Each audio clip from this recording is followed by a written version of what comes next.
Halo teman-teman dan Romo, kami di sini akan membahas mengenai liturgi dan pastoral, lebih tepatnya pastoral liturgi. Sebelum masuk dalam pengertian pastoral liturgi, kita perlu mengetahui bahwa Konsili Vatikan kedua membawa perubahan-perubahan yang begitu besar dalam kehidupan menggereja. Salah satu perubahan dalam gereja itu tertuang dalam konstitusi mengenai liturgi, yaitu Sacrosanctum Concilium, salah satu pembaharuan di bidang liturgi, di mana liturgi setelah Konsili Vatikan kedua ini memiliki arah pastoral yang jelas, di mana seluruh liturgi itu berbau pastoral. Seperti yang dikatakan dalam Sacrosanctum Concilium bahwa usaha mengembangkan liturgi dan membarui liturgi suci memang tepat dipandang sebagai tanda penyelenggaraan Allah atas zaman kita, yaitu sebagai gerakan Roh Kudus dalam gerejanya. Dan usaha itu menandai kehidupan gereja, bahkan seluruh cara berpandang dan bertindak religius zaman ini dengan ciri yang khas.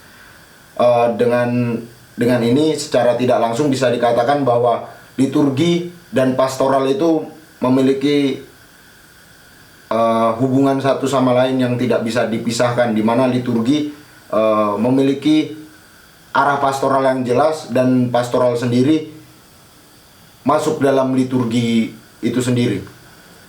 Nah, sekarang kita akan memasuki ke dalam pengertian liturgi itu sendiri. Pastoral liturgi merupakan ilmu dan seni yang menerangkan tanda-tanda dan kata-kata dalam kultus Kristen agar umat beriman berpartisipasi aktif seturut cita rasa budaya dimanapun dia hidup, sehingga semakin menghayati ketiga tugas gereja, yaitu nabi, imam, dan guru.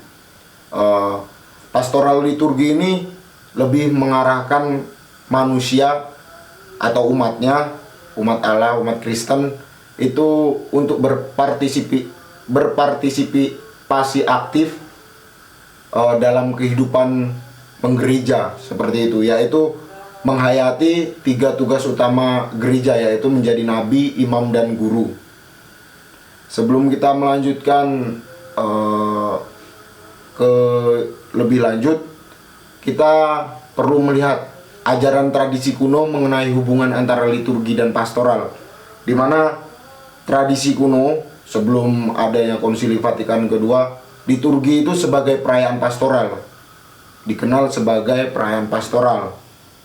Yang kedua, liturgi sebagai pemeliharaan pastoral yang menyeluruh. Jadi menjadi suatu wadah di mana liturgi memelihara kegiatan pastoral di yang dahulu, sekarang, dan yang akan datang. Dan ajaran tradisi kuno juga mengajarkan bahwa imam itu sebagai pemimpin liturgi. Jadi ketiga ini merupakan ajaran tradisi kuno mengenai hubungan antara liturgi dan gereja. Baik, sekarang kita akan memasuki bagian tujuan pastoral liturgi yang dibagi menjadi pastoral liturgi sebagai tindakan dan pastoral liturgi sebagai ilmu. Mengenai pastoral liturgi sebagai tindakan, Roguet mendefinisikan pastoral liturgi sebagai bagian pastoral gereja yang bertujuan membuat umat ikut ambil bagian secara aktif dan sadar dalam tindakan-tindakan liturgi, agar umat dapat menimba dari sumber-sumbernya semangat Kristen asli. Ibadat dan pengudusan menjadi dua gerak liturgi yang menjadi dasar pastoral liturgi. Walaupun begitu, pastoral liturgi tidak mencakup seluruh kegiatan pastoral, tetapi liturgi sendiri berfungsi dalam kehidupan gerejani. Liturgi menyumbangkan kepada pastoral liturgi suatu tugas utama dan yang mempersatukan. Tujuan pastoral liturgi adalah mengajak partisipasi umat untuk ikut secara penuh, sadar, dan aktif dalam perayaan-perayaan liturgi. Penuh yang dimaksudkan ialah mengikuti perayaan liturgi secara penuh, baik lahir maupun batin, melalui sikap-sikap, gerak-gerik, jawaban-jawaban, hening, doa-doa, dan lagu-lagu. Sehingga semua orang yang dalam seluruh dimensinya harus menghubungkan diri dengan perayaan-perayaan liturgi yang dilaksanakan. Sadar yang dimaksudkan ialah bahwa Umat perlu adanya pendidikan liturgis. Kesadaran dan keaktifan umat akan tercapai jika umat mendapatkan pendidikan yang memadai mengenai liturgi dan didasarkan pada katekese yang baik juga. Sehingga sadar yang dimaksudkan ialah buah dari pendidikan liturgis. Aktif yang dimaksudkan ialah adanya partisipasi yang selaras. Aktif harus dimengerti dalam partisipasi sakramental, di mana aktif tidak berarti semua boleh untuk semua. Oleh karena itu, peran dalam pendidikan liturgis juga sangat penting, sehingga awam maupun kaum tertahbis mampu memiliki pengetahuan seputar liturgi yang baik dilakukan dan yang tidak baik dilakukan. Dan dengan pendidikan liturgis yang memadai, mampu membawa masing-masing orang untuk aktif dalam perannya masing-masing. Partisipasi secara sadar dan aktif sudah menjadi hakikat liturgi. Partisipasi itu juga mengalir dari imamat umat umum kaum beriman, yang bersama dengan imamat jabatan menurut caranya masing-masing mengambil bagian dalam satu imamat Kristus. Namun, partisipasi tersebut dilaksanakan sesuai dengan tugas atau perannya masing-masing menurut hakikat perayaan dan kaidah-kaidah liturgi. Kita akan memasuki pastoral liturgi sebagai ilmu. Pastoral liturgi menjadi konsep baru yang kemudian dikembangkan oleh berbagai sudut pandang, baik dalam sudut pandang hubungannya dengan ilmu liturgi, teologi praktis, nilai-nilai manusia, tuntutan-tuntutan pembaruan liturgi, dan lain sebagainya. Pastoral liturgi dipandang sebagai ilmu atau suatu konsep baru yang dapat menjadi sarana untuk mengajak umat secara sadar dan aktif dalam melaksanakan tindakan-tindakan liturgi. Ya, pada kesempatan kali ini saya akan membahas tentang program konkret pastoral liturgi. Yang pertama, pendidikan pastoral. Pendidikan pastoral menjadi program konkret yang mesti dilaksanakan di mana menjadi tugas serius yang menekankan pada katekese umat. Penelitian sosio-religius berusaha menganalisis situasi liturgis di berbagai lingkungan gerejawi dan menarik kesimpulan bahwa perlu adanya pendidikan liturgi yang lebih mendalam bagi seluruh umat Allah. Gereja melihat bahwa tradisi krisis di dalam tubuh gereja, yaitu bahwa pendidikan liturgi tidak menandai atau tidak sampai pada sebuah lapisan umat Allah.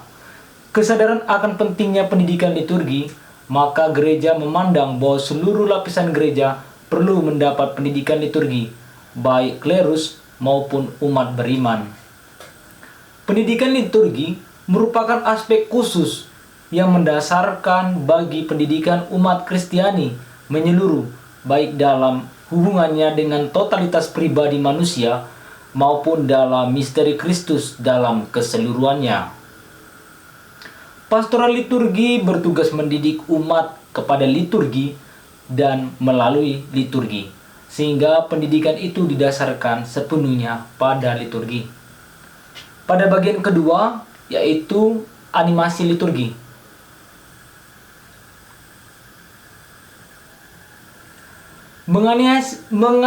Menganimasi perayaan liturgi, memberi hati, menghidupkan, dan menyadarkan umat akan keterlibatan dalam liturgi secara aktif. Harus didasari bahwa suatu perayaan liturgi senantiasa suatu tindakan jemaat yang dinyatakan melalui kata-kata, tanda-tanda, barang-barang, dan tindakan nyata. Hal ini bertujuan untuk menyatakan hubungan manusia dengan Allah yang dilaksanakan dalam Kristus dengan perantaraan Roh Kudus. Berikut tugas-tugas yang perlu diperhatikan dalam menganimasi suatu perayaan liturgi, secara khusus perayaan Ekaristi. Mengetahui secara mendalam arti, tujuan, teks-teks, dan ritus-ritus suatu tindakan liturgi sesuai dengan pandangan gereja, maupun memberikan interpretasi dan hermeneutik. Memberi penjelasan tentang suatu perayaan, memberikan penjelasan bagaimana suatu perayaan berlangsung baik sesuai dengan situasi yang ada. menjelaskan secara berkala dari masing-masing bagian perayaan dalam hubungan yang hidup berkomunitas. Pada bagian selanjutnya akan dibahas oleh saudara saya Samuel.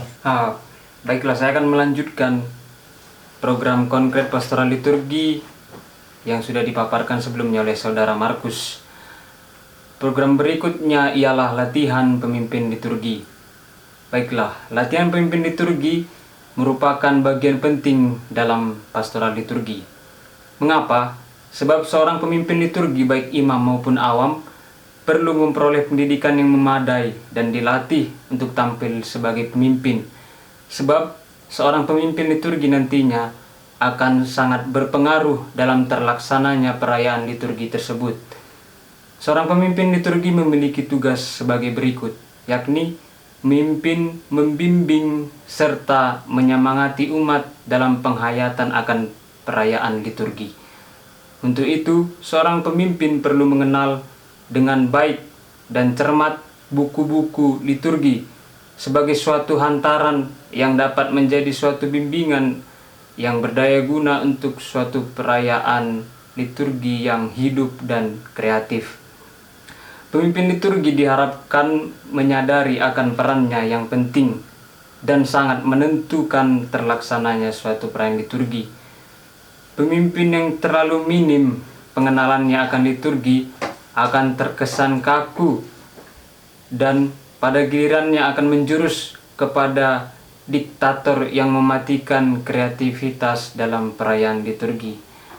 Pemimpin liturgi mampu menghayati liturgi suara jelas dan hangat tanpa harus berdeklamasi. Gerak-gerik yang jelas, tampil rapi dan sederhana, serta mampu menciptakan suasana agung dalam mengucapkan doa dan bacaan. Sejalan dengan itu, pengetahuan akan ilmu-ilmu manusia akan sangat membantu bagi pelatihan pemimpin liturgi, sebab ilmu-ilmu manusia seperti ilmu sains akan semakin membantu umat untuk sampai kepada pemahaman dan penghayatan akan isi dari perayaan liturgi tersebut. Oleh karena itulah, seorang pemimpin liturgi harus dibekali dengan hal-hal yang memadai untuk menjadi pemimpin dalam perayaan liturgi yang tidak semua orang sanggup untuk melakukannya. Program terakhir dalam pastoral liturgi ialah pengorganisasian liturgi. Gereja memandang bahwa pengorganisasian liturgi adalah hal yang sangat perlu diadakan demi kegiatan pastoral liturgi sendiri. Untuk itulah gereja pun membentuk komisi-komisi yang dapat membantu terlaksananya pastoral liturgi tersebut. Komisi-komisi tersebut adalah Komisi Nasional, Komisi Liturgi Nasional, Komisi Liturgi Keuskupan maupun komisi-komisi lainnya yang berada di seluruh wilayah gerejawi. Komisi Liturgi Nasional berupaya mengorganisir kehidupan liturgi di seluruh wilayah nasional yang menyediakan studi dan bantuan untuk menolong setiap keuskupan ataupun dengan cara melaksanakan pertemuan-pertemuan dan kerjasama dengan perkumpulan kitab suci, katekese, pastoral, musik, seni, dan berbagai kumpulan gerejani lainnya yang melibatkan awam. Dengan demikian bahwa kita mengetahui bahwa komisi-komisi yang dibentuk oleh gereja untuk membantu pastoral liturgi merupakan hal yang sangat penting, sebab bertujuan untuk membantu pengembangan kegiatan pastoral liturgi itu sendiri, sehingga akhirnya kegiatan pastoral liturgi pun dapat dilaksanakan secara terorganisir. Demikianlah presentasi dari kami, kelompok yang berjudulkan liturgi dan pastoral.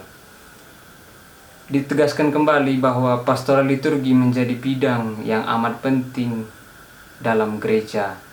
Hal itu terjadi karena peran dari pastoral liturgi itu sendiri, yakni yang mengajak partisipasi umat untuk mengikuti perayaan liturgi secara penuh, sadar, dan aktif.